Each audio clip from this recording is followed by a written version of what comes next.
ಜೀನಾಗೆ ಸಂಪಾದಕತ್ವದಲ್ಲಿ GMS news Sagar ಸುತ್ತದ ಆಚೆ ಈಚೆ ಮಂಗಳವಾರದ news ಅಪ್ಡೇಟ್ಗೆ ತಮಗೆ ಸ್ವಾಗತ. ಮುಖ್ಯಾಂಶಗಳು. ಮುಖ್ಯಮಂತ್ರಿಗಳ ವಿರುದ್ಧ ಪ್ರಾಸಿಕ್ಯೂಷನ್ಗೆ ಅನುಮತಿ, ಸಿದ್ದರಾಮಯ್ಯ ರಾಜೀನಾಮೆಗೆ ಬಿಜೆಪಿ ಪಟ್ಟು, ಓಲೈಕೆ ರಾಜಕಾರಣವೇ ಸಿದ್ದರಾಮಯ್ಯ ಅವರ ಈ ಸ್ಥಿತಿಗೆ ಕಾರಣ, ನ್ಯಾಯಾಲಯದ ಆದೇಶಕ್ಕೆ ತಲೆಬಾಗಿ ರಾಜೀನಾಮೆ ನೀಡಲು ಹರತಾಳು ಹಾಲಪ್ಪ ಒತ್ತಾಯ, ಮುಖ್ಯಮಂತ್ರಿ ಸಿದ್ದರಾಮಯ್ಯ ರಾಜೀನಾಮೆಗೆ ಮೇಘರಾಜ್ ಹರಿಕೃಷ್ಣ, ಡಾಕ್ಟರ್ ರಾಜನಂದಿನಿ ದೇವೇಂದ್ರಪ್ಪ ಒತ್ತಾಯ, ತಿರುಪತಿ ತಿಮ್ಮಪ್ಪ ಲಡ್ಡು ಪ್ರಸಾದ ಅಪವಿತ್ರಗೊಳಿಸಿದವರ ವಿರುದ್ಧ ಕ್ರಮಕ್ಕೆ ಒತ್ತಾಯ, ಸನಾತನ ಹಿಂದೂ ಸಂಸ್ಕೃತಿಯ ಮೇಲೆ ದಾಳಿ ಇದೆಂದು ಬಣ್ಣಿಸಿದ ನ್ಯಾಯವಾದಿಗಳಾದ ಸುದರ್ಶನ್ ಮತ್ತು ಕೆವಿ ಪ್ರವೀಣ್, ರಸ್ತೆ ಇಕ್ಕೆಲಗಳಲ್ಲಿ ಮತ್ತು ಶಾಲೆ ಆಸುಪಾಸು ಅಪಾಯಕಾರಿ ಸ್ಥಿತಿಯಲ್ಲಿರುವ ಮರ ಕಡಿತಲೆಗೆ ಶಾಸಕರ ಸೂಚನೆ. ಈಗ ಸುದ್ದಿಯ ವಿವರ. ರಾಜ್ಯ ಉಚ್ಚ ನ್ಯಾಯಾಲಯ ಪ್ರಾಸಿಕ್ಯೂಷನ್ಗೆ ಅನುಮತಿ ನೀಡಿರುವ ಹಿನ್ನೆಲೆಯಲ್ಲಿ ಮುಖ್ಯಮಂತ್ರಿ ಸಿದ್ದರಾಮಯ್ಯ ರಾಜೀನಾಮೆ ನೀಡುವಂತೆ ಒತ್ತಾಯಿಸಿ ಮಂಗಳವಾರ ಬಿಜೆಪಿ ವತಿಯಿಂದ ಉಪವಿಭಾಗಾಧಿಕಾರಿಗಳ ಕಚೇರಿ ಎದುರು ಪ್ರತಿಭಟನೆ ನಡೆಸಲಾಯಿತು. ಈ ಸಂದರ್ಭದಲ್ಲಿ ಮಾತನಾಡಿದ ಮಾಜಿ ಸಚಿವ ಹಾಗೂ ಬಿಜೆಪಿ ರಾಜ್ಯ ಉಪಾಧ್ಯಕ್ಷ ಹರತಾಳು ಹಾಲಪ್ಪ, ಬಿಜೆಪಿ ಜಿಲ್ಲಾಧ್ಯಕ್ಷ ಟಿಡಿ ಮೇಘರಾಜ್, ಜಿಲ್ಲಾ ಮುಖಂಡ ಹರಿಕೃಷ್ಣ, ಮಹಿಳಾ ಪ್ರಮುಖರಾದ ಡಾಕ್ಟರ್ ರಾಜನಂದಿನಿ ಕಾಗೋಡು, ದೇವೇಂದ್ರಪ್ಪ ಯಲಕುಂದ್ಲಿ,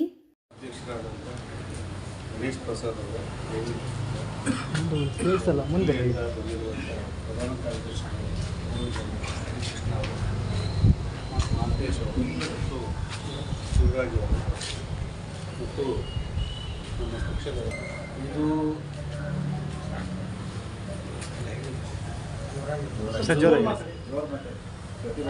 ಇವತ್ತು ಏನು ನಮ್ಮ ಪಕ್ಷ ಪ್ರಾರಂಭದಿಂದ ಕೈಗೆತ್ತಿಕೊಂಡಿದ್ದ ಹೋರಾಟವನ್ನು ಮೂಡಾದಲ್ಲಿ ಹಗರಣ ಆಗಿದೆ, ಸಿದ್ದರಾಮಯ್ಯನವರ ಕುಟುಂಬ ಪಾಲ್ಗೊಂಡಿದೆ, ಆ ಕಾರಣಕ್ಕಾಗಿ ಅವರು ರಾಜೀನಾಮೆ ಕೊಡಬೇಕು ಅಂತೇಳಿ ನಮ್ಮ ಪಕ್ಷ ಒತ್ತಾಯ ಮಾಡ್ತಾಯಿದೆ. ಅದು ಕೊಡೋದಿಲ್ಲ ಅಂತ ಹೇಳ್ತಾ ಇದ್ದಾರೆ. ಕಾರಣ ಅದು ರಾಜ್ಯಪಾಲರು ಏನು ಆದೇಶ ಮಾಡಿದ್ದಾರೆ ತನಿಖೆಗೆ, ಅದು ಸರಿಯಲ್ಲ. ರಾಜ್ಯಪಾಲರ ಅಧಿಕಾರವನ್ನೇ ಪ್ರಶ್ನೆ ಮಾಡಿದ್ದಾರೆ, ಅದು ಸರಿಯಲ್ಲ. ರಾಜ್ಯಪಾಲರು ಮುಖ್ಯಮಂತ್ರಿಗಳನ್ನು ಮತ್ತು ನ್ಯಾಯಾಧೀಶರು ನೇಮಕ ಮಾಡ್ತಾರೆ, ಪ್ರಮಾಣವಚನ ಬೋಧಿಸೋರು ಅವರು ಒಂದು ಆದೇಶ ಮಾಡಿದರೆ ಏನಂತ ಮಾಡಿದ್ದಾರೆ, ಅವರು ನಿರ್ಣಯಕ್ಕೆ ಅಂತ ಮಾಡಿಲ್ಲ. ತನಿಖೆ ಆಗಲಿ, ಯಾರು ಕೊಟ್ಟಿದ್ದಾರೆ ಒಂದು ಅರ್ಜಿನ, ತನಿಖೆ ಆಗಲಿ ಅಂತ ಹೇಳಿದ್ದಾರೆ. ಅದಕ್ಕೆ ತನಿಖೆಗೆ ಅವಕಾಶ ಮಾಡಿಕೊಟ್ಟಿದ್ದಾರೆ. ಒಬ್ಬ ಮುಖ್ಯಮಂತ್ರಿ ಮೇಲೆ ತನಿಖೆ ಮಾಡುವಾಗ ರಾಜ್ಯಪಾಲರ ಒಂದು ಪರ್ಮಿಷನ್ ಬೇಕಾಗ್ತದೆ, ಅದನ್ನು ಕೊಟ್ಟಿದ್ದಾರೆ. ಅದಕ್ಕೆ ಇವರು ಹೆದರ್ಕೊಂಡು ಈ ಥರ ಮಾಡಿದ್ರೆ ಸರಿಯಲ್ಲ. ಇದು ಅದೇ ಸರಿಯಲ್ಲ ಅಂತ ಕೋರ್ಟಿಗೆ ಹೋಗಿದ್ದು ಮುಖ್ಯಮಂತ್ರಿಗಳು. ಇದು ಇವತ್ತು ನ್ಯಾಯಾಲಯ ಆದೇಶ ಮಾಡಿದೆ, ತನಿಖೆ ಆಗಲಿ, ತನಿಖೆಗೆ ಆದೇಶ ಮಾಡಿದ್ದು ಸರಿ ಇದೆ ಅಂತ ಹೇಳಿ ಅವ್ರಿಗೆ ಅಧಿಕಾರ ಇದೆ ಅಂತ ಕೋರ್ಟ್ ಹೇಳಿದೆ. ವಕೀಲರು ಹೇಳಬೇಕಾದ್ರೆ ಹೆಚ್ಚು ಹೇಳಿದೆ. ಮತ್ತು ಕೋರ್ಟ್ ಹೇಳಿ ನೋಡೋಣ ಹಾಗೆ ಹೇಳ್ತಿದ್ವಿ. ಕೋರ್ಟ್ ಹೇಳ್ತಲ್ಲ, ಈಗ ರಾಜೀನಾಮೆ ಕೊಡಿ ಅಂತ ನಮ್ಮ ಪಕ್ಷದ ಒತ್ತಾಯ ಇದೆ. ಇದಕ್ಕಾಗಿ ನಮ್ಮದೇ ಆದ ಹೋರಾಟವನ್ನು ಪಕ್ಷ ಮಾಡಿದೆ. ಮತ್ತು ಹಿರಿಯರು, ಈ ನಾಡಿನ ಹಿರಿಯರು, ಚಿಂತಕರು ಎಲ್ಲ ಹೇಳಿದರು, ರಾಜೀನಾಮೆ ಕೊಟ್ಬಿಡಿ, ಇಲ್ಲ ಕೋರ್ಟಲ್ಲಿ ತಪ್ಪು, ರಾಜ್ಯಪಾಲರಿಗೆ ಅಧಿಕಾರ ಇಲ್ಲ ಅಂತೇಳಿ ಒಂದಿಷ್ಟು ಅಹಂಕಾರದ ಮಾತುಗಳು. ಸ್ವಭಾವತಃ ಶ್ರೀ ಅವರ ಅಹಂಕಾರದ ಮಾತುಗಳನ್ನು ಎಷ್ಟು ಮಟ್ಟಿಗೆ ಕೇಳಿದ್ವಿ ಅಂದರೆ ಬಹುಶಃ ಯಾರೂ ಈ ಥರ ಮಾಡೋದಿಲ್ಲ. ಮುಂದುವರೆದು ಹೇಳಬೇಕು ಅಂದರೆ ನನ್ನ ಹೆಸರನ್ನೇ ಎಷ್ಟೋ ಸಾರಿ ಹೇಳಿದ್ರು. ಈಗ ಕಾಲ ಚಕ್ರ ಓಡ್ತಾ ಇದೆ, ಅವರೇ ಹತ್ರ ಅಲ್ಲಿಗೆ ಹೋಗೋ ಪರಿಸ್ಥಿತಿ ಬಂದಿದೆ. ಹೇಳಿದ್ದೀವಿ, ಹೇಳ್ಬೋದು, ನಾವು ಕೇಳಿದ್ದೀವಿ. ಇವರು ಮಾತ್ರ ಭಾರಿ ಅಹಂಕಾರದಲ್ಲಿ ಹೇಳಿದ್ದನ್ನು ನಾನು ವೈಯಕ್ತಿಕವಾಗಿ ನಾನು ಮಾತಾಡಬೇಕು ಅಂದರೆ ಭಾಳಷ್ಟು ವಿಷಯ ಇದೆ. ಇರಲಿ, ಅದು ನಮ್ಮ ಪಕ್ಷದ ತೀರ್ಮಾನ ಸರಿ ಇದೆ. ನಮ್ಮ ಪಕ್ಷದ ಹಿರಿಯ ಹೈಕಮಾಂಡ್ನ ಅನುಮತಿಯನ್ನು ಪಡೆದು ನಮ್ಮ ರಾಜ್ಯಾಧ್ಯಕ್ಷರ ನೇತೃತ್ವದಲ್ಲಿ ಪಾದಯಾತ್ರೆ ಮಾಡಿದ್ವಿ. ಬಹುತೇಕರು ಇಲ್ಲಿರೋರೆಲ್ಲ ನಾವು ಭಾಗವಹಿಸಿದ್ವಿ, ಲಕ್ಷಾಂತರ ಜನ ಭಾಗವಹಿಸಿದ್ರು. ಅದರಲ್ಲಿ ಅವರ ಹೋರಾಟಕ್ಕೆ ಫಲ ಸಿಕ್ಕಿದೆ, ನ್ಯಾಯಾಲಯದಲ್ಲಿ ನ್ಯಾಯ ಸಿಕ್ಕಿದೆ. ಉಚ್ಚ ನ್ಯಾಯಾಲಯ ಅದೇ ಉಚ್ಚ ನ್ಯಾಯಾಲಯ, ನಮಗೆ ಪರಮೋಚ್ಚ ನ್ಯಾಯಾಲಯ ಇದೆ ಸುಪ್ರೀಂ ಕೋರ್ಟ್, ನೋಡೋಣ.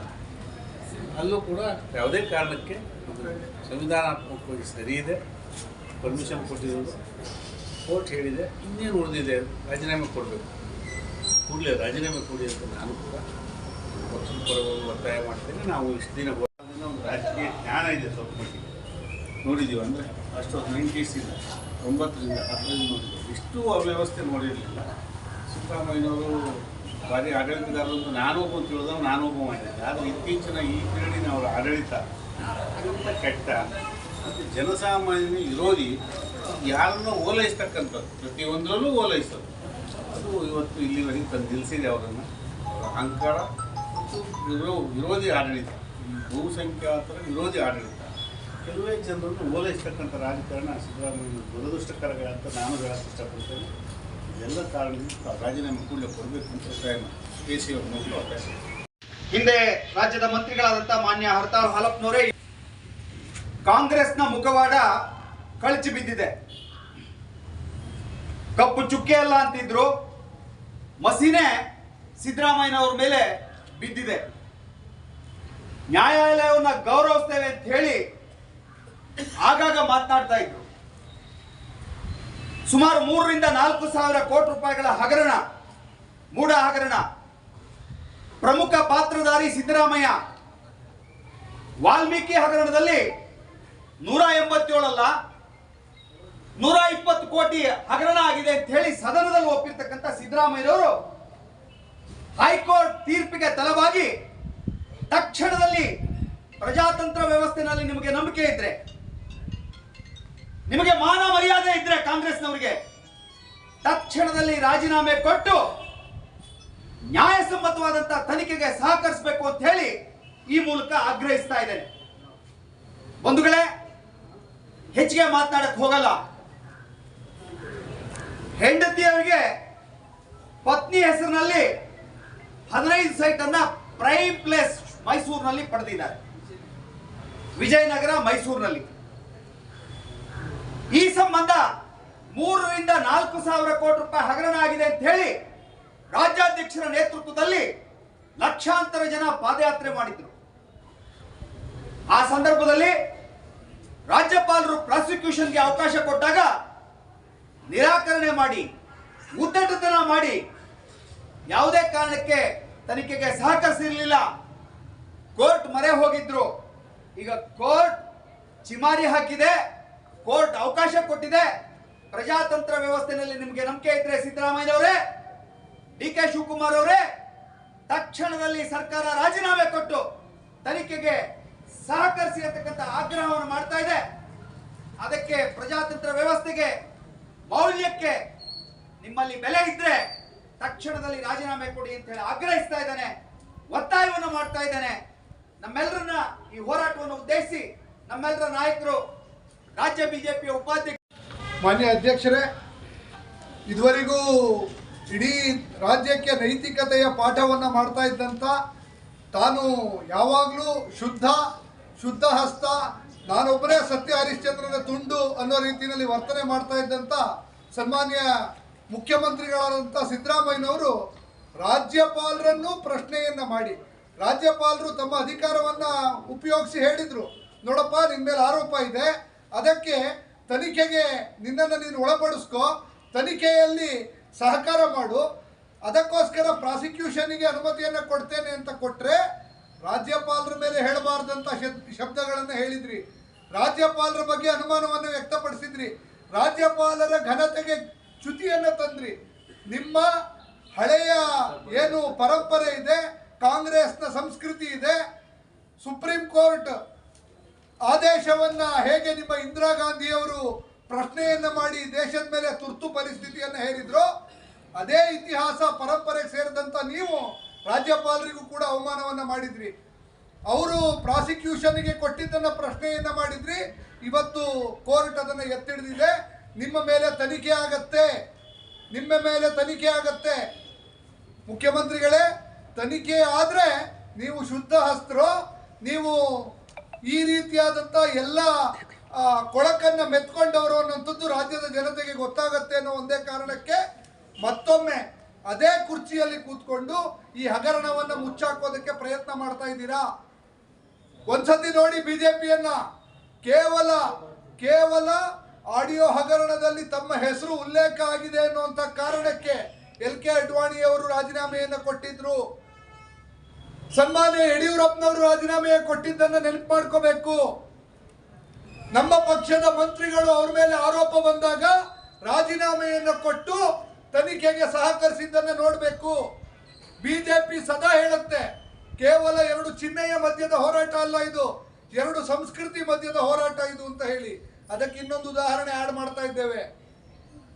ಆರೋಪ ಇದ್ದು ತನಿಖೆಗೆ ಒಳಪಡಬೇಕು ಅಂತ ಹೇಳಿದ್ರು ಕೂಡ ಕುರ್ಚಿಗೆ ಇಟ್ಕೊಂಡು ಕೂತಿದ್ದಾರೆ ಸಿದ್ದರಾಮಯ್ಯನವರು. ಇದು ಕೂಡ ಅವ್ರ ಮೇಲೆ ಒಂದು ಕಪ್ಪು ಚುಕ್ಕಿ ಅಂತ ನಾನು ಭಾವಿಸ್ತೇನೆ. ಸಿದ್ದರಾಮಯ್ಯನವರೇ, ಖಂಡಿತವಾಗಿ ನಿಮ್ಮ ಬಗ್ಗೆ ನಿಮಗೆ ನಂಬಿಕೆ ಇದ್ರೆ, ನಿಮಗೆ ನಿಮ್ಮ ಪ್ರಾಮಾಣಿಕತೆಯ ಬಗ್ಗೆ ನಂಬಿಕೆ ಇದ್ರೆ, ನೀವು ಹಾಕಿರುವಂತದ್ದು ಬಿಳಿ ಬಟ್ಟೆ ಅಂತಾನೆ ನಿಮಗೆ ಅನ್ಸಿದ್ರೆ ರಾಜೀನಾಮೆಯನ್ನ ಕೊಡಿ, ತನಿಖೆಯನ್ನು ಎದುರಿಸಿ. ಯಾವತ್ತು ನಿಮ್ಮ ಬಗ್ಗೆ ಈ ಎಲ್ಲ ಆರೋಪಗಳು ಸುಳ್ಳು ಅಂತ ನೀವು ಸಾಬೀತು ಮಾಡ್ತೀರೋ, ಮತ್ತೊಮ್ಮೆ ಮುಖ್ಯಮಂತ್ರಿಯಾಗಿ ನಿಮ್ಮ ಬಗ್ಗೆ ಇರುವಂತ ಗೌರವ ಇನ್ನು ಜಾಸ್ತಿ ಆಗುತ್ತೆ ನಮ್ಗೆ. ಹಳ್ಳಿಗಳಲ್ಲಿ ರಸ್ತೆಯಲ್ಲಿ ಪ್ರಶ್ನೆ ಮಾಡೋ ತರ ಮಾಡ್ಕೋಬೇಡಿ. ಹಳ್ಳಿಗಳಲ್ಲಿ ರಸ್ತೆಯಲ್ಲಿ ನಿಮ್ಮನ್ನ ಪ್ರಶ್ನೆ ಮಾಡ್ತಾರೆ. ಯಾಕಂತ ಹೇಳಿದ್ರೆ ಬಳ್ಳಾರಿಗೆ ಹೋಗ್ಬೇಕಾದ್ರೆ ತೊಡೆ ತಡ್ಡಿ ಹೋಗಿದ್ರಿ. ಯಡಿಯೂರಪ್ಪನವರ ರಾಜೀನಾಮೆಯನ್ನ ಕೊಡಬೇಕಾದ್ರೆ ಯಾವ ರೀತಿಯಾಗಿ ವರ್ತಿಸಿದ್ರಿ? ಸನ್ಮಾನ್ಯ ಹಾಲಪ್ಪನವರಿಗೆ ಈ ಒಂದು ನ್ಯಾಯಾಲಯದ ತೀರ್ಪಿನ ಪ್ರಕಾರ ಸಿದ್ದರಾಮಯ್ಯ ಅವರು ರಾಜೀನಾಮೆ ಕೊಡಲೇಬೇಕು ಅನ್ನೋ ಒಂದು ಕರೆಯನ್ನು ರಾಜ್ಯಾದ್ಯಂತ ಕೊಟ್ಟಿದ್ದೀವಿ. ಅದಕ್ಕೆ ಈ ಒಂದು ಮನವಿಯನ್ನು ಕೊಡಲಿಕ್ಕೆ ನಾವೆಲ್ಲ ಕಾರ್ಯಕರ್ತರು ಇವತ್ತು ಇಲ್ಲಿ ಸೇರಿದ್ದೇವೆ. ಅದರಿಂದಾಗಿ ಮುಖ್ಯಮಂತ್ರಿಗಳಾದಂಥ ಸಿದ್ದರಾಮಯ್ಯ ಅವರು ರಾಜೀನಾಮೆಯನ್ನು ಕೊಡಬೇಕು. ಇದು ಕೊಡೋ ತನಕ ನಮ್ಮ ಹೋರಾಟವನ್ನು ಬಿಡೋದಿಲ್ಲ ಅಂತ ಹೇಳಲಿಕ್ಕೆ ಇಷ್ಟಪಡ್ತೀನಿ. ಈ ಸಂದರ್ಭದಲ್ಲಿ ಗಣೇಶ್ ಪ್ರಸಾದ್, ಮಾಲ್ತೇಶ್, ಮೈತ್ರಿ ಪಾಟೀಲ್, ಶ್ರೀರಾಮ್, ಸವಿತಾ ವಾಸು, ಪ್ರಶಾಂತ್, ಸತೀಶ್ ಕೆ, ಕೃಷ್ಣಾ ಶೇಟ್, ಪರಶುರಾಮ್, ಸಂತೋಷ್ ಶೇಟ್, ಶ್ರೀನಿವಾಸ್ ಮೇಸ್ತ್ರಿ ಇನ್ನಿತರರು ಹಾಜರಿದ್ದರು. ತಿರುಪತಿ ಬಾಲಾಜಿ ದೇವಸ್ಥಾನದ ಪವಿತ್ರವಾದ ಲಡ್ಡುವಿನ ಪಾವಿತ್ರ್ಯತೆ ಹಾಳು ಮಾಡಿದವರ ವಿರುದ್ಧ ಕ್ರಿಮಿನಲ್ ಮೊಕದ್ದಮೆ ದಾಖಲಿಸುವಂತೆ ಒತ್ತಾಯಿಸಿ ಮಂಗಳವಾರ ಕರ್ನಾಟಕ ದೇವಸ್ಥಾನ, ಮಠ ಮತ್ತು ಧಾರ್ಮಿಕ ಸಂಸ್ಥೆಗಳ ಮಹಾಸಂಘದ ಸಾಗರ್ ಶಾಖೆಯಿಂದ ಉಪವಿಭಾಗಾಧಿಕಾರಿಗಳ ಕಚೇರಿ ಮೂಲಕ ಪ್ರಧಾನಮಂತ್ರಿಗಳಿಗೆ ಮನವಿ ಸಲ್ಲಿಸಲಾಯಿತು. ಈ ಸಂದರ್ಭದಲ್ಲಿ ಮಾತನಾಡಿದ ಸುದರ್ಶನ್ ಕೆಎಚ್ ಹಾಗೂ ಕೆವಿ ಪ್ರವೀಣ್, ಅವಿರತವಾಗಿ ಸನಾತನ ಧರ್ಮವನ್ನು ನಾಶ ಮಾಡಬೇಕು ಅಂತ ಹೇಳ್ತಕ್ಕಂಥ ದೃಷ್ಟಿಯಲ್ಲಿ ತಮಿಳುನಾಡಿನಲ್ಲಿ ಸ್ಟಾಲಿನ್ ಇರ್ಬೋದು, ಮಾರನ್ ಇರ್ಬೋದು, ಇನ್ನೂ ಅನೇಕ ಪ್ರಮುಖ ವ್ಯಕ್ತಿಗಳು ಸನಾತನ ಧರ್ಮದ ವಿರುದ್ಧ ಕೆಟ್ಟ ಹೇಳಿಕೆಗಳು ನೀಡುತ್ತಾ ಬಂದಿದ್ದರೂ ಕೂಡ ಸಮಾಜ ಶಾಂತಿಯುತವಾಗಿ ಅದಕ್ಕೆ ಉತ್ತರವನ್ನು ಕೊಟ್ಟಿದೆ. ಆದರೆ ಇತ್ತೀಚಿನ ಬೆಳವಣಿಗೆ ನೋಡಿದರೆ ಪವಿತ್ರವಾದ ದೇವಸ್ಥಾನದ ಪ್ರಸಾದವನ್ನು ಕೂಡ ಮಲಿನ ಮಾಡಿ ಅದನ್ನು ಹಿಂದೂಗಳು ಆ ಪ್ರಸಾದವನ್ನು ಭೋಗಿಸಿದಾಗ ಅವರ ಮಾನಸಿಕತೆ ಹಾಳಾಗಬೇಕು, ಆ ಧರ್ಮದ ಮೇಲಿರ್ತಕ್ಕಂಥ ಶ್ರದ್ಧೆ ಕಡಿಮೆ ಆಗಬೇಕು ಅಂಥೇಳಿ ದನದ ಕೊಬ್ಬು, ಮೀನಿನ ಎಣ್ಣೆ ಇತ್ಯಾದಿಗಳನ್ನು ಬಳಸಿ ಪ್ರಸಾದವನ್ನು ತಯಾರು ಮಾಡಿ ಹಂಚಿರ್ತಕ್ಕಂಥದ್ದು ಬಹಳ ಖೇದಕರ ವಿಷಯ. ಆದರೆ ಜಾತ್ಯತೀತ ದೇಶದಲ್ಲಿ ನಾವು ಜಾತ್ಯತೀತರು ಹೇಳ್ತಕ್ಕಂಥ ಸೋಗಲಾಡಿ ಜೀವಿಗಳು ಎಲ್ಲಿದ್ದಾರೆ ಅಂತ ಗೊತ್ತಿಲ್ಲ. ಯಾವುದೋ ಒಂದು ಧರ್ಮಕ್ಕೆ ತೊಂದರೆ ಆಯಿತು, ಮತ್ತೊಂದು ಧರ್ಮಕ್ಕೆ ತೊಂದರೆ ಆಯಿತು ಒಂದು ಬೊಬ್ಬೆ ಹೊಡಿರ್ತಕ್ಕಂಥ ಆ ಸೋಗಲಾಡಿ ಬುದ್ಧಿಜೀವಿಗಳು ಈ ವಿಷಯವನ್ನು ಯಾಕೆ ಖಂಡನೆ ಮಾಡ್ತಿಲ್ಲ ಹೇಳ್ತಕ್ಕಂಥದ್ದು ನೇರ ಪ್ರಶ್ನೆ ಮಾಡ್ತಾ ಇದ್ದೀನಿ. ಸೆಕ್ಯುಲರ್ ಕಂಟ್ರಿಯಲ್ಲಿ ಒಂದು ಧರ್ಮದ ಮೇಲೆ ಯಾವಾಗಲೂ ಪ್ರಹಾರ ಆಗ್ತಾ ಇರ್ಬೋದಾ? ಅದನ್ನು ಸಹಿಸ್ಕೊಂಡಿದ್ರು ಮಾತ್ರ ಸಮಾನತೆನಾ? ಅದನ್ನು ಸಹಿಸ್ಕೊಂಡಿದ್ರು ಮಾತ್ರ ಸಾಮರಸ್ಯನಾ? ಯಾರನ್ನು ಈ ತನಕ ಅರೆಸ್ಟ್ ಮಾಡಿಲ್ಲ. ಇಷ್ಟು ದೊಡ್ಡ ಆಘಾತಕಾರಿ ಅಂಶ ಇದ್ರೂ ಕೂಡ ಯಾವ ವ್ಯಕ್ತಿಯನ್ನು ಕೂಡ ಈ ಪ್ರಕರಣದಲ್ಲಿ ಅರೆಸ್ಟ್ ಮಾಡಿಲ್ಲ. ಈಗ ಇವತ್ತಿನ ಪೇಪರ್ ಮತ್ತು ದೃಶ್ಯ ಮಾಧ್ಯಮಗಳನ್ನು ನೋಡಿದಾಗ ಅನ್ನಿಸ್ತು, ಅಮೆರಿಕದ ಮೇಲೆ ಬೊಟ್ಟು ಮಾಡಿ ತೋರಿಸಿದ್ದಾರೆ. ಬಾಂಗ್ಲಾದೇಶವನ್ನು ಅಮೆರಿಕ ಹಾಳು ಮಾಡಿರೋದು ಗೊತ್ತಿದೆ, ಭಾರತವನ್ನು ಹಾಳು ಮಾಡಲಿಕ್ಕೆ ಅಮೆರಿಕ ಇಂಡೈರೆಕ್ಟ್ ಆಗಿ ಷಡ್ಯಂತ್ರ ಮಾಡಿರ್ತಕ್ಕಂಥದ್ದು ನಮಗೆಲ್ಲರೂ ಗೊತ್ತಿದೆ. ಅದಕ್ಕೆ ಪೂರಕವಾಗಿ ಆ ಯಾರು ಎಣ್ಣೆ ಮತ್ತು ತುಪ್ಪವನ್ನು ಸಪ್ಲೈ ಮಾಡ್ತೀನಿ ಹೇಳ್ತಕ್ಕಂಥ ವ್ಯಕ್ತಿ ಇವತ್ತು ನಿನ್ನೆ ಮೀಡಿಯಾದ ಮುಂದೆ ಹೇಳಿಕೆ ಕೊಟ್ಟಿದ್ದಾನೆ. ನಮ್ದೇನೂ ಇಲ್ಲ, ಅಮೆರಿಕದಿಂದ ಕಳಿಸಿರ್ತಕ್ಕಂಥ ರಾ ಮಟೀರಿಯಲ್ ಅನ್ನು ಬಳಸಿ ನಾವು ತುಪ್ಪವನ್ನು ಮಾಡಿದ್ದೇವೆ, ಅದು ಏನೇ ಕಲುಷಿತ ಆಗಿದ್ರು ಮಲಿನ ಆಗಿದ್ರು ಅದು ಅಮೆರಿಕದವರೇ ಹೊಣೆ ಅಂತ ಹೇಳ್ತಾರೆ. ಆದರೆ ಇದನ್ನೆಲ್ಲ ಕಣ್ಣು ಮುಚ್ಚಿ ನೋಡ್ತಾ ಕೂರ್ತಕ್ಕಂಥ ಸಂದರ್ಭದಲ್ಲಿ ನಾವಿಲ್ಲ, ಹಿಂದೂಗಳು ಎಚ್ಚೆತ್ಕೊಳ್ಳದೆ ಹೋದರೆ ನಾಳೆ ನಮ್ಮ ಧಾರ್ಮಿಕ ಭಾವನೆ ಎಲ್ಲೆಲ್ಲಿದೆ ಅದನ್ನೆಲ್ಲ ಹತ್ತಿಕ್ಕತಕ್ಕಂಥ ಪ್ರಯತ್ನವನ್ನು ಮಾಡ್ತಾರೆ. ನಾನು ಯಾರ ಮೇಲೆ ದ್ವೇಷ ಕೇಳ್ತಿಲ್ಲ, ಅವರವರ ಧರ್ಮವನ್ನು ಅವರವರ ಆಚರಣೆಗಳನ್ನು ಚೆಂದಾಗಿ ಮಾಡಬೇಕು ಅಂತಕ್ಕಂಥ ದೇಶ. ಆದರೆ ಇತ್ತೀಚಿನ ದಿನಗಳಲ್ಲಿ ಎಲ್ಲದರ ಮೇಲೂ ಒಂಥರ ಷಡ್ಯಂತ್ರದ ಒಂದು ಛಾಯೆ ಕಾಣ್ತಾ ಇದೆ. ಪ್ರತಿಯೊಂದು ವಿಷಯದಲ್ಲೂ ಷಡ್ಯಂತ್ರದ ಛಾಯೆ ಕಾಣ್ತಿದೆ.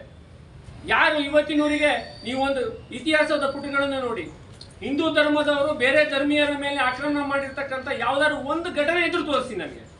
ಒಂದು ಆಚರಣೆಗಳ ಮೇಲೆ ಕಲ್ಲು ತೂರಿದ್ರು ತೋರಿಸಿ, ಒಂದು ಆಚರಣೆಗಳ ಮೇಲೆ ಪೆಟ್ರೋಲ್ ಪಂಪ್ ಹಾಕಿದ್ರು ತೋರಿಸಿ. ಅದಕ್ಕೂ ಮಿಗಿಲಾಗಿ ಈಗ ಹೊಟ್ಟೆಗೆ ಹೋಗ್ತಕ್ಕಂಥ ಪ್ರಸಾದವನ್ನು ಮಲಿನ ಮಾಡಿ ಕೊಡ್ತಕ್ಕಂಥ ವಿಚಾರಕ್ಕೆ ಹೋಗಿದ್ದಾರೆ. ಇದು ಯಾವುದೇ ವಿಷಯ ಅಂತ ಅನಿಸ್ತಾನೆ ಇಲ್ಲ ಜನಗಳಿಗೆ. ನಮಗೆ ಬಹಳ ಬೇಜಾರಾಗುತ್ತೆ. ಮುಂದೆ ಈ ದೇಶವನ್ನು ಏನ್ ಮಾಡ್ಲಿಕ್ಕೆ ಹೊರಟಿದ್ದೀರಿ ನೀವು? ಇನ್ನೊಂದು ಅಫ್ಘಾನಿಸ್ತಾನನೋ, ಇನ್ನೊಂದು ಬಾಂಗ್ಲಾದೇಶನೋ, ಇನ್ನೊಂದು ಸಿರಿಯಾನೋ, ಇನ್ನೊಂದು ಲೆಬನಾನೋ ಮಾಡಕ್ ಹೊರಟಿದ್ದೀರಾ? ಸೌಹಾರ್ದತೆ ಅಂದ್ರೆ ಏನು?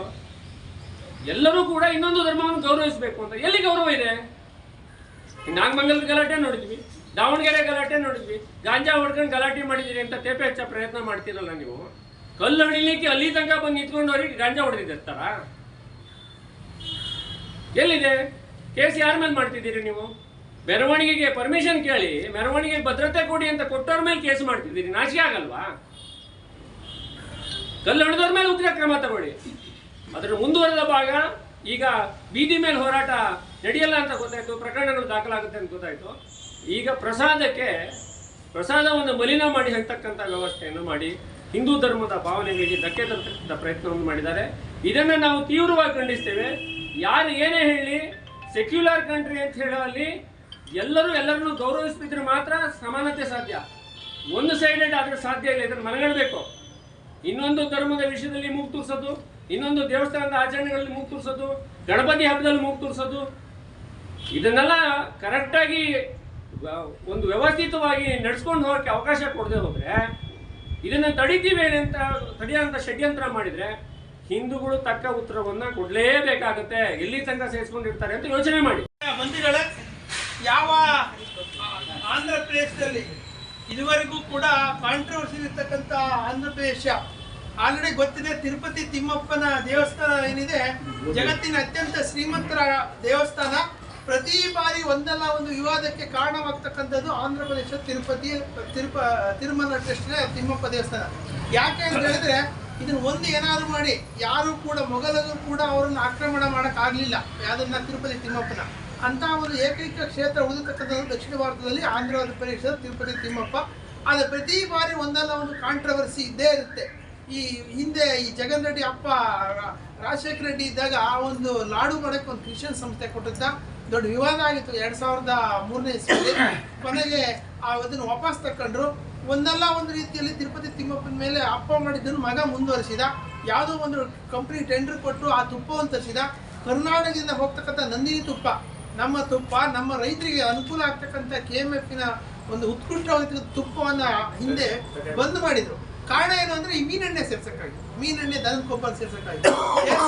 ಇಂಥ ಒಂದು ಏನು ನನಗೆ ಧರ್ಮ ಬಗ್ಗೆ ಇಷ್ಟ ಇಲ್ಲ, ಬಿಟ್ಬಿಡಿ, ಬೇಡ ನಿಮ್ಗೆ ಇಷ್ಟ ಇಲ್ಲ. ಇನ್ನೊಬ್ಬರ ದಬ್ಬದ ಮೇಲೆ ಹೇರಿಕೆ ಮಾಡೋದಾಗಲೇ ಮಲಿನಗೊಳಿಸೋದನ್ನ ಮಾಡಬಾರ್ದು.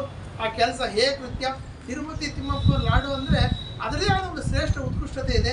ಯಾರ್ಯಾರು ಬಂದರೆ ತಿಮ್ಮಪ್ಪ ಲಾಡು ಕೊಟ್ರ ಅಂದರೆ 4 ಕಾಳನ್ನು ಬಾಯಿ ಹಾಕೊಂಡು ಏನೋ ಒಂದು ಪವಿತ್ರ ಅಂತಕ್ಕಂಥ ಮನೋಭಾವ, ಮತ್ತು ಅಷ್ಟೇ ಸ್ವಾದಿಷ್ಟ ಇರ್ತಕ್ಕಂಥ ಪ್ರಸಾದ. ಅಂಥ ಪ್ರಸಾದ ಒಂದು ದಿನಕ್ಕೆ 5 ಲಕ್ಷ ಲಾಡು ಉಂಡೆಗಳು, 15 ಲಕ್ಷ ಲಾಡು ಉಂಡೆಗಳು ಹೋಗ್ತಕ್ಕಂಥ ತಿಮ್ಮಪ್ಪನ ಪ್ರಸಾದವನ್ನು ಮಲಿನ ಮಾಡ್ತಕ್ಕಂಥ ಕೆಲಸ ಮಾಡಿದ್ದಾರೆ. ಇದು ಶೋಭೆ ಅಲ್ಲ. ಆಲ್ರೆಡಿ ಈ ಒಂದು ಸಂಬಂಧಪಟ್ಟಂತೆ ಆಂಧ್ರ ಪ್ರದೇಶ ಸರ್ಕಾರ ಕಾನೂನು ಕ್ರಮಕ್ಕೆ ಮುಂದಾಗಿದೆ.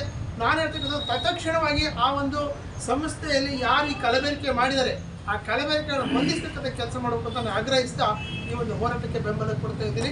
ಭಾರತ್ ಮಾತಾ ಕಿ. ಈ ಸಂದರ್ಭದಲ್ಲಿ ರೇವತಿ, ಕೃಷ್ಣಮೂರ್ತಿ ವಾಮನಾಚಾರ್, ರಘುನಾಥ್, ಅರವಿಂದ್ ರಾಯ್ಕರ್, ಸೂರ್ಯನಾರಾಯಣ್ ಶೆಟ್ಟಿ, ಕನ್ನಪ್ಪ, ರಾಘವೇಂದ್ರ, ಗಣಪತಿ ಭಟ್, ಶ್ರೀನಿವಾಸ್ ಇನ್ನಿತರರು ಹಾಜರಿದ್ದರು. ಕೆಳದಿ ರಸ್ತೆ ಅಗಲೀಕರಣಕ್ಕೆ ಸಂಬಂಧಪಟ್ಟಂತೆ ಕೆಲವು ಮರ ಕಡಿತಲೆ ಮಾಡಲು ಅರಣ್ಯ ಇಲಾಖೆಗೆ ಸೂಚನೆ ನೀಡಲಾಗಿದೆ ಎಂದು ಶಾಸಕ ಗೋಪಾಲಕೃಷ್ಣ ಬೇಳೂರು ತಿಳಿಸಿದರು. ಸಾಗರದ ಪ್ರವಾಸಿ ಮಂದಿರದಲ್ಲಿ ಸೋಮವಾರ ಅರಣ್ಯ ಇಲಾಖೆ ಅಧಿಕಾರಿಗಳ ಜೊತೆ ಸಭೆ ನಡೆಸಿದ ಅವರು, ಹೊಸನಗರ ರಸ್ತೆ ಅಗಲೀಕರಣ ಸಂದರ್ಭದಲ್ಲಿ ಮರ ಕಡಿತಲೆ ಯಾವುದೂ ಇರುವುದಿಲ್ಲ ಎಂದು ಹೇಳಿದರು. ಕೆಳದಿ ರಸ್ತೆ ಅಗಲೀಕರಣ ಆಗ್ತಾ ಇದೆ, ಅದಕ್ಕೆ ಸಂಬಂಧಪಟ್ಟ ಕೆಲವು ಮರ ಕಡಿತಲೆ ಇದಾವೆ. ಅದನ್ನು ಈಗಾಗಲೇ ನಾವು ತಗೊಂಡಿದ್ದೀವಿ, ಕ್ಲಿಯರೆನ್ಸ್ ತೊಗೊಂಡಿದ್ದೀವಿ. ಅದು ಕಡಿತಲೆ ಮಾಡಲಿಕ್ಕೆ ಅವ್ರಿಗೆ ಆದೇಶ ಮಾಡಿದ್ದೀನಿ. ಆದಷ್ಟು ಬೇಗ ಮಾಡಿಕೊಡಿ, ನಾವು ರಸ್ತೆ ಅಗಲೀಕರಣ ಮಾಡಬೇಕು ಅಂತ ಈಗಾಗಲೇ ಹೇಳಿದ್ದೀನಿ. ಅಲ್ಲಿ ಹೊಸನಗರ ರೋಡು ಅಗಲೀಕರಣ ಇದೆ, ಅದೇನು ರಸ್ತೆ ಮರಗಳು ಏನು ಅಂತ ಬರಲ್ಲ. ಅಲ್ಲಿ ಅಗಲ ಇದು ಮಾಡೋದು ಕೊಡೋದು ಬಿಟ್ಟರೆ ಬೇರೆ ಏನಿಲ್ಲ. ಅದನ್ನು ಸಹ ಮಾಡೋಕ್ಕೆ ಇದು ಮಾಡಿದ್ವಿ.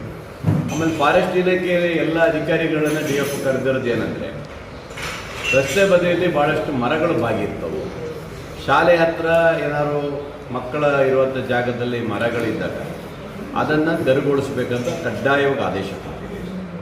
ಎರಡನೇದು ಕೆಲವು ಸಿಟಿಯಲ್ಲೂ ಸಹ ಕೆಲವು ಮರಗಳು ಬೀಳೋ ಪರಿಸ್ಥಿತಿಯಲ್ಲಿ ಮೊನ್ನೆ ಆಸ್ಪತ್ರೆ ಹತ್ರ ಹೋದಾಗ ಅಲ್ಲೊಂಚೂರು ಬಾಗೋಗಿತ್ತು, ಅದು ಕಡಿಯೋಕ್ಕಿಲ್ಲ, ಕಡಿದಿದ್ದಾರೆ. ಈ ಥರ ಯಾವುದೇ ಆಗಬಾರ್ದು. ಮತ್ತು ಕೆಲವರು ಏನು ಮಾಡ್ತಾರೆ, ನಮ್ಮದೇ ಜಾಗ ಅಂತ ಒತ್ತುವರಿ ಮಾಡಿ ಕಾಡು ಕಡಿತಾ ಇದ್ದಾರೆ. ಕಾಡು ಕಡಿಯೋದು ಆಮೇಲೆ ರೆವಿನ್ಯೂನು ನೋಡಲ್ಲ, ಫಾರೆಸ್ಟ್ ಇಲಾಖೆಯವರು ನೋಡ್ತಾ ಇಲ್ಲ. ಇದು ಆಗಬಾರ್ದು. ರೆವಿನ್ಯೂರು ಕೇಸ್ ಹಾಕಬೇಕು, ಫಾರೆಸ್ಟ್ರು ಕೇಸ್ ಹಾಕಿ ಅವ್ರನ್ನ ಮುಂದುವರೆಗೆ ಬಿಡಲ್ಲ. ಯಾರು ಇಲ್ಲಿವರೆಗೆ ಹೆಂಗಿದ್ದಾರೋ ಅವ್ರಿಗೆ ಯಾವುದೂ ನಾವು ತೊಂದರೆ ಕೊಡಬಾರ್ದು ಅಂತ ಹೇಳಿದ್ದೀವಿ. ಅಂದರೆ ರೈತರಿಗೆ ಯಾವುದೇ ತೊಂದರೆ ಕೊಡೋಂಗಿಲ್ಲ. ಈಗ ಇದ್ದವರಿಗೆ ಹೊಸ್ದಾಗಿ ಮಾಡೋಕ್ಕೆ ನಾವು ಬಿಡೋದಿಲ್ಲ ಅಷ್ಟೇ. ಹಳೇದಕ್ಕೆ ಯಾವ ರೈತರಿಗೂ ಸಮಸ್ಯೆಗೆ ನಾವು ಕೊಡೋದಿಲ್ಲ, ಅವರು ಯಥಾಸ್ಥಿತಿಯಾಗಿ ಇರ್ತಾರೆ.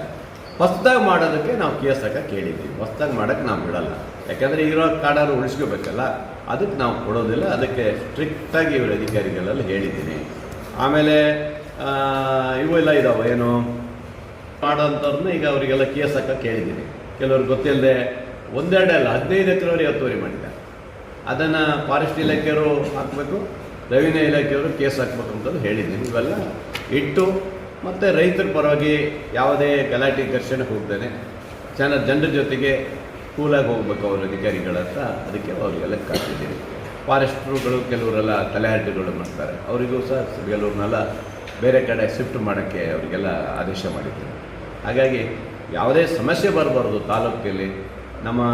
ಆಮೇಲೆ ಗೌರ್ಮೆಂಟು ಈಗ JJMದು ಟ್ಯಾಂಕ್ಗಳು ಬಂದವು, ಅಲ್ಲಿ ಪೈಪ್ಲೈನ್ ಎಲ್ಲ ಹೋಗೋದಿದ್ದಾವೆ. ಅದಕ್ಕೆಲ್ಲ ಈಗ ಫಾರೆಸ್ಟ್ ಇಲಾಖೆಯವರು ನಮ್ಮದು ಅಂತೇಳಿ ಅದು ಅಡ್ಡ ಹಾಕುವಂಥದ್ದು ಇರಬಾರ್ದು, ಅದನ್ನೆಲ್ಲ ಸರಿ ಮಾಡ್ಕೊಂಡು ಅಂತ ಹೇಳಿದ್ರು. ಇಲ್ಲ ಅಂತಂದರೆ ನೀವು ಫಾರೆಸ್ಟ್ ಇಲಾಖೆಯವರು ಗೌರ್ಮೆಂಟ್ ರಸ್ತೆಗೆ ಬರಬೇಡ್ರಿ, ನೀವು ಕಾಡಲ್ಲೇ ಓಡಾಡ್ರಿ ಅಂತಲೂ ಹೇಳಿದ್ದೀನಿ. ಏನ್ರಿ, ಈಗ ನೀವು ಅಡಚಣೆ ಮಾಡೋದಾದರೆ ನೀವು ಹಾಗಾದ್ರೆ ಒಂದು ಕೆಲಸ ಮಾಡಿ, ನೀವು ಕಾಡಲ್ಲೇ ಓಡಾಡ್ಕೊಂಡ್ಬರ್ರಿ, ನಮ್ಮ ಗೌರ್ಮೆಂಟ್ ರಸ್ತೆ ಬರಬೇಡ್ರಿ, ಗೌರ್ಮೆಂಟ್ ನೀರು ನಿಮಗೆ ಕೊಡಲ್ಲ, ಗೌರ್ಮೆಂಟ್ ಕರೆಂಟು ನಿಮ್ಗೆ ಕಟ್ ಮಾಡ್ಬೇಕಾಗತ್ತೆ ನಾವು ಅಂತಲೂ ಹೇಳಿದ್ದೀವಿ. ಅದಾಗುತ್ತೆ ಅವರಿಗೆ ಆಗಲ್ಲಲ್ಲ. ಹಂಗಾಗಿ ಅವೆಲ್ಲ ತಿಳುವಳಿಕೆ ಮಾಡಿ ಹೇಳಿದ್ದೀವಿ. ಹಾಗಾಗಿ ಸರ್ಕಾರದ ಯೋಜನೆಗಳಿಗೆ ಯಾವುದು ತಡೆ ಆಗಬಾರ್ದು, ಆ ಯೋಜನೆ ಪೂರ್ತಿ ಮಾಡಲಿಕ್ಕೆ ಅವಕಾಶ ಮಾಡ್ಕೊತ ಹೇಳಿದ್ದೀನಿ. ಸ್ಟ್ರಿಕ್ಟಾಗಿ ಹೇಳಿದ್ದೀನಿ. ಎಲ್ಲ ಹೊಸ ಬಂದ್ದಾರೆ, ಹಳಬರೆಲ್ಲ ಇಲ್ಲೇ ಈಗ ಎಲ್ಲ ಹೊಸ ಅಧಿಕಾರಿಗಳು ಬಂದಿದ್ದಾರೆ. ಅವರಿಗೆಲ್ಲ DFOನ ಹೊಸಬ್ರು ಬಂದಿದ್ದಾರೆ, ಮೋಹನ್ ಅಂತ, ಅವರಿಗೂ ಹೇಳಿ. ಈ ಸಂದರ್ಭದಲ್ಲಿ ಉಪಾರಣ್ಯ ಸಂರಕ್ಷಣಾಧಿಕಾರಿ ಮೋಹನ್ ಕುಮಾರ್, ಶಾಸಕರ ವಿಶೇಷ ಕರ್ತವ್ಯಾಧಿಕಾರಿ TP ರಮೇಶ್ ಇನ್ನಿತರರು ಹಾಜರಿದ್ದರು. ಇದು ಮಂಗಳವಾರದ ಸಮಗ್ರ ಸುದ್ದಿ. ನಿರಂತರ ಸುದ್ದಿಗಾಗಿ ನೋಡ್ತಾ ಇರಿ GNS ನ್ಯೂಸ್. ನಮಸ್ಕಾರ.